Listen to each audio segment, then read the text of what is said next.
ശാന്താകാരം ഭുജഗശയനം പത്മനാഭം സുരേശം വിശ്വാധാരം ഗഗനസദൃശം മേഘവർണം ശുഭാംഗം ലക്ഷ്മീകാന്തം കമലനയനം യോഗിഹൃദ്ധ്യാനഗമ്യം വന്ദേ വിഷ്ണും ഭവഭയഹരം സർവലോകൈകനാഥം.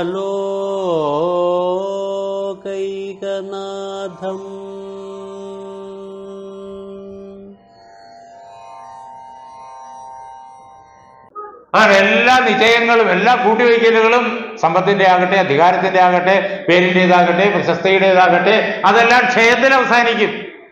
പതനാന്ത സമുച്ഛ്രയാഹ, എല്ലാ കയറ്റങ്ങളും എല്ലാ സമുച്ഛ്രയങ്ങളും പതനത്തിൽ അവസാനിക്കും.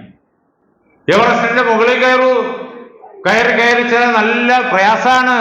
ഏറ്റവും മുകളിൽ എത്തിക്കഴിഞ്ഞാലോ പിന്നെ അങ്ങോട്ട് കയറാൻ പറ്റുമോ? പിന്നെ ഒരു ചൂട് വെച്ചാൽ താഴോട്ടിറങ്ങും. എല്ലാ കയറ്റങ്ങളും പതനത്തിൽ അവസാനിക്കും. വാൽമീകി രാമായണത്തിൽ വിളിച്ചു പറയണതാണ്. ഇതാണ് ഭഗവാൻ ഇവിടെ പറഞ്ഞത്. വളരെ ശ്രദ്ധിക്കണം. ഇന്ദ്രിയങ്ങൾ ഓടി നടക്കുന്നത് ഇങ്ങനെ നശ്വരങ്ങളായിരിക്കുന്ന നേട്ടങ്ങളുടെയൊക്കെ പുറകിലാണ്. അതെല്ലാം ഓട്ടങ്ങളാണ് എന്ന് കാലം ചെല്ലുമ്പോൾ അറിയും. അതിന്റെ പിന്നാലെ ഓടരുത്. അതുകൊണ്ട് എന്തു വേണം? ഇന്ദ്രിയങ്ങളെ നിയന്ത്രിക്കണം. ലൗകിക ജീവിതത്തില് ശരീരം നിലനിൽക്കാൻ, നമുക്ക് അന്തസ്സോടുകൂടി ജീവിക്കാൻ, നമുക്ക് സൽക്കർമ്മങ്ങൾ ചെയ്യാൻ വേണ്ടുന്നത് നാം നേടിയെടുക്കണം. അതിനപ്പുറത്തേക്ക് നാം പോയാൽ അത് പിന്നെ പല പ്രകാരത്തിൽ കോട്ടങ്ങൾക്ക് കാരണമായത്. പെട്ടെന്ന് പണമുണ്ടാക്കാൻ ഇപ്പോഴാണെങ്കിൽ ബിസിനസിന്റെ മണ്ഡലത്തിൽ ഒരുപാട് മാർഗങ്ങളുണ്ട്. കള്ളതരങ്ങൾ ബിസിനസിന്റെ മണ്ഡലത്തിൽ ധാരാളമുണ്ട്. പെട്ടെന്ന് പണമുണ്ടാക്കാം. പക്ഷേ അടുത്ത് ചെന്ന് എത്തിപ്പെടുന്നത് എവിടെയായിരിക്കും? ചിലപ്പോൾ തിഹാറിലോ പൂജപ്പുരയിലോ ഒക്കെ ആയിരിക്കും. അതാണ് പെട്ടെന്ന് സമ്പത്തുണ്ടാക്കുന്ന മാർഗങ്ങൾ. അത് പാടില്ല. പരിശ്രമിച്ച് സമ്പത്തുണ്ടാക്കണം. എന്തിന്? തനിക്ക് ജീവിക്കാനും. ഞാൻ പട്ടിണി കിടക്കരുത്. കബീർ ഭഗവാനോട് പറയും, ഭഗവാനെ കബിര ഇത്തനാ ദീജിയെ, ഇത്രത്തോളം അങ്ങ് തന്നാലും യാമേ കുടുംബസമായി. യാതൊന്നുകൊണ്ടാണോ എനിക്ക് എൻ്റെ കുടുംബത്തെ പരിപാലിക്കാൻ കഴിയുക? അതിനു വേണ്ടുന്ന അല്ലയോ ഭഗവാനെ അങ്ങ് തരിക. മേഭി ഭൂക്കാജരഹും, ഞാനും വിശന്നു പോകരുത്. സാധൂര ഭൂക്കാജായി, എൻ്റെ വീട്ടില് വരുന്ന സജ്ജനങ്ങളുണ്ടല്ലോ, അവർക്ക് ഒന്നും കൊടുക്കാൻ കഴിയാതെ വന്നാൽ കഷ്ടമാണ്. അവർ വിശന്നിറങ്ങിപ്പോവേണ്ടി വരും. അങ്ങനെ ഒരു അവസ്ഥ സാധുക്കൾക്ക് ഉണ്ടാവരുത്. അവർക്കും അവരുടെ വയറ് നിറയെ ഭക്ഷണം കൊടുത്ത്, നല്ല ഭക്ഷണം കൊടുത്ത് അയക്കാൻ എനിക്ക് കഴിയണം. അതിനു വേണ്ടുന്ന ഭഗവാൻ തരണം. അങ്ങനെ ലോക നന്മയ്ക്ക് വേണ്ടിയിട്ട് എന്താണോ വേണ്ടത്, സ്കൂളുകൾ ഉണ്ടാക്കാനും, കോളേജുകൾ ഉണ്ടാക്കാനും, ആസ്പത്രികൾ ഉണ്ടാക്കാനും, അമ്പലങ്ങൾ ഉണ്ടാക്കാനും, അമ്പലത്തിലെ ജ്ഞാതികൾ സംഘടിപ്പിക്കാനും വേണ്ടത് ഭഗവാൻ തരണം. അത് മതി. അതൊക്കെ അതിന് വിനിയോഗിക്കാനാണ്, ലോക നന്മയ്ക്ക് വിനിയോഗിക്കാനാണ്. അതിനപ്പുറത്തേക്ക് വെറുതെ അക്കൗണ്ടിലെ ബാലൻസ് വളർത്തിയിടാൻ, അതിനു വേണ്ടിയിട്ട് ഉള്ള പരിശ്രമങ്ങളാകരുത്. സാമ്രാജ്യം നിർമ്മിക്കാനുള്ള പരിശ്രമങ്ങളാകരുത്. അങ്ങനെ പരിശ്രമിച്ചാൽ അത് ആ ഇന്ദ്രിയങ്ങൾ അതിന് ആ ഇഷ്ടത്തിന് വിട്ടു കഴിഞ്ഞാൽ അത് ചെന്ന് എവിടെയെങ്കിലും വീണ് ഉടഞ്ഞു പോകും. അതുകൊണ്ട് ആ ഇന്ദ്രിയങ്ങളൊക്കെ നിയന്ത്രിക്കണം. എങ്ങനെ? ധർമ്മബുദ്ധിയിൽ നിയന്ത്രിക്കണം, ഈശ്വര സങ്കല്പത്തിൽ നിയന്ത്രിക്കണം, ഈശ്വരനിൽ എത്തിച്ചേരാൻ ഭാഗത്ത് നിയന്ത്രിക്കണം, സമസ്ത പ്രാപഞ്ചിക കർമ്മങ്ങളും ചെയ്യണം. വേണ്ടി വന്നാൽ ധർമ്മത്തിന് വേണ്ടിയിട്ട് ധർമ്മത്തിന്റെ സാമ്രാജ്യം ഉണ്ടാക്കണം. ധർമ്മത്തിന്റെ സാമ്രാജ്യം ഉണ്ടാക്കേണ്ടത് ഏറ്റവും വലിയ കാര്യമാണ്. ധർമ്മത്തിന്റെ സാമ്രാജ്യം ഉണ്ടാക്കണം. ധർമ്മത്തിന്റെ സാമ്രാജ്യത്തിന് വേണ്ടിയാകണം പരിശ്രമം. തൻ്റെ പേരിനും പ്രശസ്തിക്കും വേണ്ടിയിട്ട് ആകരുത്. യുധിഷ്ഠിരൻ ധർമ്മത്തിന്റെ സാമ്രാജ്യം ഉണ്ടാക്കി. എന്നാൽ ദുര്യോധനൻ ശ്രമിച്ചതോ തൻ്റെ അധർമ്മത്തിന്റെ അതിക്രമത്തിന്റെ സാമ്രാജ്യം നിർമ്മിക്കാൻ. രണ്ടു തമ്മിലുള്ള അന്തരം വളരെ പ്രകടമാണ്. അതാണ് ഇന്ദ്രിയങ്ങളെ നിയന്ത്രിക്കണം.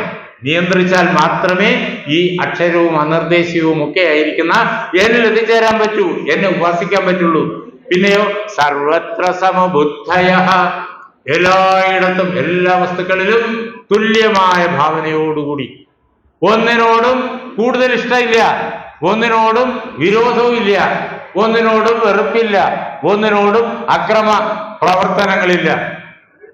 അങ്ങനെയൊന്നും സംഭവിക്കാതെ എല്ലാത്തിനെയും ഒരുപോലെ കണ്ടുകൊണ്ട് ആരാണോ എന്നെ ഉപാസിക്കുന്നത്, അങ്ങനെയുള്ളവർക്ക് എന്നെ നേരെ ഉപാസിക്കാൻ പറ്റൂ, അക്ഷരമായ അനിർദ്ദേശ്യമായ എന്നെ ഉപാസിക്കാൻ പറ്റൂ. അങ്ങനെയുള്ള ആളുകൾ ഭക്തന്മാരാണ്. അവര് തേ പ്രാപ്നുവന്തി മാമേവ, എന്നിൽ തന്നെ എത്തിച്ചേരും, നേരിട്ട് എന്നിലെത്തും. അവര് ഞാനെന്നുള്ള ഉപാധിയിൽ കൂടിയല്ല, ഒരു ഇഷ്ട ദേവതാ സങ്കല്പത്തിൽ കൂടിയല്ല, ആ ഇഷ്ടദേവത ഞാൻ തന്നെ, അങ്ങനെയുള്ള ആ ഇഷ്ടദേവതയിൽ കൂടിയല്ല, നേരിട്ട് എന്നിലേക്ക് എത്തിച്ചേരും. അങ്ങനെയുള്ള ആളുകൾ അവരുടെ ജീവിതകാലം മുഴുവൻ എങ്ങനെയായിരിക്കും? സർവഭൂതഹിതേരതാഹ, എല്ലാ പദാർത്ഥങ്ങളുടെയും, ജീവനുള്ളവയുടെയും ജീവനില്ലാത്തവയുടെയും എല്ലാത്തിന്റെയും നന്മയ്ക്ക് അങ്ങേയറ്റം ശ്രദ്ധയുള്ളവരായിരിക്കും. അങ്ങനെ സഗുണോപാസനയെയും നിർഗുണോപാസനയെയും അദ്ദേഹം കാണിച്ചു തന്നു. ഇനി അവ തമ്മിലുള്ള ഭേദം പറയാണ്. ക്ലേശോ അധികതരസ്തേഷാം അവ്യക്താസക്ത ചേതസാ, എന്നാൽ ഇവയ്ക്ക് തമ്മിൽ ഒരു വ്യത്യാസമുണ്ട്. ആരാണോ അവ്യക്തോപാസന ചെയ്ത് നിർഗുണ നിരാകാര ബ്രഹ്മോപാസന ചെയ്ത് അങ്ങനെ എന്നിലേക്ക് നേരിട്ട് വരാൻ ആഗ്രഹിക്കുന്നത്, അവർക്ക് ക്ലേശം ഏറിയിരിക്കും. എളുപ്പത്തിൽ ഇങ്ങോട്ട് എന്നിലേക്ക് എത്താൻ പറ്റൂല. നിർഗുണ നിരാകാരോപാസന എളുപ്പമല്ല. അതിന് കാരണവുമുണ്ട്. ആ കാരണം ഭഗവാൻ ഇനി നേരിട്ട് വളരെ വ്യക്തമായി പറയും. അവ്യക്താഹിഗതർ ദുഃഖം ദേഹവദ്ഭിരവാപ്യതേ, ശരീരത്തോടു കൂടിയ ആളുകളെ സംബന്ധിച്ചിടത്തോളം ഈ അവ്യക്തോപാസനയുടെ മാർഗം വളരെയേറെ ക്ലേശകരമാണ്. എന്താ ഈ ഉപാസനകളൊക്കെ ചെയ്യേണ്ടത്? മനസ്സുകൊണ്ടല്ലേ, ബുദ്ധി കൊണ്ടല്ലേ? ആ മനസ്സിനെയും ബുദ്ധിയെയും എല്ലാം നിലനിന്ന് പ്രവർത്തിക്കാനുള്ള സാഹചര്യം ഉണ്ടാക്കേണ്ടത് ഈ ശരീരം കൊണ്ടല്ലേ? ഇതൊക്കെ എവിടെയാ നിൽക്കുന്നത്? സഗുണത്തിലാ നിൽക്കുന്നേ. ഈ ശരീരം സഗുണത്തിലാ നിൽക്കുന്നേ. മനസ്സും ബുദ്ധിയും ഒക്കെ സഗുണമാണ്. മനസ്സും ബുദ്ധിയൊക്കെ സൂക്ഷ്മ പഞ്ചഭൂത നിർമ്മിതമാണ്. അതെല്ലാം ഈ സൂക്ഷ്മ പഞ്ചഭൂത നിർമ്മിതമാകൊണ്ട് സഗുണത്തിന്റെ മണ്ഡലത്തിലാണ്.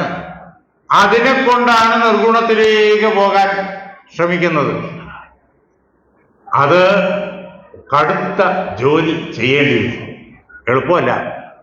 അതാണ് സഗുണോപാസനയാണ് എളുപ്പം, നിർഗുണോപാസന അത് ശ്രേയസ്കരം തന്നെ, യാതൊരു വ്യത്യാസവും ഇല്ല. അവരും എന്റെ ഭക്തന്മാർ തന്നെ. പക്ഷേ അത് വളരെയേറെ ക്ലേശമെടുക്കേണ്ടി വരും. ആ നിർഗുണോപാസനയും സഗുണോപാസനയും തമ്മിലുള്ള താരതമ്യം ഇവിടെ പറഞ്ഞു. എന്നിട്ട് ഭഗവാൻ പറയുന്നു, ഏതു സർവാണി കർമാണി മയി സന്യസ്യ മത്പരാഹ അനന്യേനൈവ യോഗേന മാം ധ്യായന്ത ഉപാസതേ തേഷാമഹം സമുദ്ധർത്ത മൃത്യു സംസാര സാഗരാത് ഭവാമി ന ചിരാത് പാർത്ഥ മയ്യാവേശിത ചേതസാം. ഇനി നിർഗുണോപാസന ക്ലേശകരമാണ്, സഗുണോപാസന ലളിതമാണ്. അതുകൊണ്ട് എല്ലാവർക്കും ഇണങ്ങുന്നത് സഗുണോപാസനയാണ്. അത് ശ്രേയസ്കരമാണ് എന്ന് ഭഗവാൻ ഇവിടെ വ്യംഗ്യമായിട്ട് നമുക്ക് വ്യക്തമാക്കി കഴിഞ്ഞിരിക്കുന്നു. ഇനി അദ്ദേഹം തുടർന്ന് നമുക്ക് ആ സഗുണോപാസന കൊണ്ട് പ്രയോജനം എന്താണ് എന്ന് 6ഉം 7ഉം ശ്ലോകങ്ങൾ കൊണ്ട് കേൾപ്പിക്കാൻ. സഗുണോപാസനയുടെ പ്രത്യേകത, അതിന്റെ പ്രയോജനം, അത് നിർഗുണോപാസനയെ അപേക്ഷിച്ച് എളുപ്പമാണ് എങ്കിലും അത് പോകുന്നത് ഒരു ഇഷ്ടദേവതാ ഭാവത്തെ ഉപാസിച്ചുകൊണ്ടാണ്. അങ്ങനെയാണത് മുന്നേറുന്നത്. നേരിട്ട് ഭഗവാനിലേക്ക് ചെല്ലുകയല്ല. ഇഷ്ടദേവതയെ പ്രത്യക്ഷപ്പെടുത്തിയിട്ട് അതിലൂടെ പിന്നെ ചമൽക്കാരം, ചിത്തത്തിന്റെ സംസ്കാരം നേടിയിട്ട് പിന്നെ ചിത്തത്തെ ലയിപ്പിച്ച്, മനസ്സിനെ ലയിപ്പിച്ച് അപ്പുറത്തേക്ക് നിർഗുണ നിരാകാരത്തിലേക്ക് പോവുക. അങ്ങനെയുള്ള ഈ സഗുണോപാസന ചെയ്തു കഴിഞ്ഞാൽ പ്രയോജനം എന്താണ് എന്ന ചോദ്യം ഉണ്ടാകും. അതാണ് എളുപ്പം എന്ന് പറയുമ്പോൾ, അല്ലയോ അർജുന, നീ സഗുണോപാസന ചെയ്യ് എന്നാണ് ഈ പറഞ്ഞതിന്റെ അർത്ഥം. നമ്മളോടും ഭഗവാൻ പറഞ്ഞിരിക്കുന്നു, നീ സഗുണോപാസന ചെയ്യ്. അതിന്റെ ഉദാത്തമായ തലം എത്തുമ്പോൾ നിർഗുണോപാസന ചെയ്യാനുള്ള യോഗ്യത വരും. അപ്പൊ സ്വാഭാവികമായിട്ട് അതിലേക്ക് പോയിക്കൊള്ളും. ഇപ്പോഴേ അങ്ങോട്ട് ചാടാനായിട്ട് ശ്രമിക്കേണ്ട, പ്രയാസമുള്ള കാര്യമാണ്. സഗുണോപാസന ചെയ്താലുള്ള ഗുണമോ, ഏതു സർവാണി കർമാണി മയി സന്യസ്യ മത്പരാഹ അനന്യേനൈവ യോഗേന മാം ധ്യായന്ത ഉപാസതേ. ഏതു ആരാണോ സർവാണി കർമാണി, താൻ ചെയ്യേണ്ടതായ കർത്തവ്യങ്ങളെ എല്ലാത്തിനെയും മയി സന്യസ്യ, എന്നിൽ തന്നെ വെച്ചിട്ട്. നമ്മൾ ഓരോരുത്തരും ചെയ്യേണ്ട കർത്തവ്യം ഓരോന്നാണ്. നമ്മുടെ ജീവിതത്തിൽ നമുക്ക് ലഭിച്ചിരിക്കുന്നതായ ചുമതലകൾ ഓരോന്നാണ്. എല്ലാവർക്കും ചുമതലയുണ്ട്, എല്ലാവർക്കും കർമ്മങ്ങളുണ്ട്. കർമ്മങ്ങളിൽ മാറി നിൽക്കാൻ ആർക്കും പറ്റില്ല. പക്ഷെ ഓരോരുത്തർക്കും ഓരോ കർമ്മങ്ങളാണ്.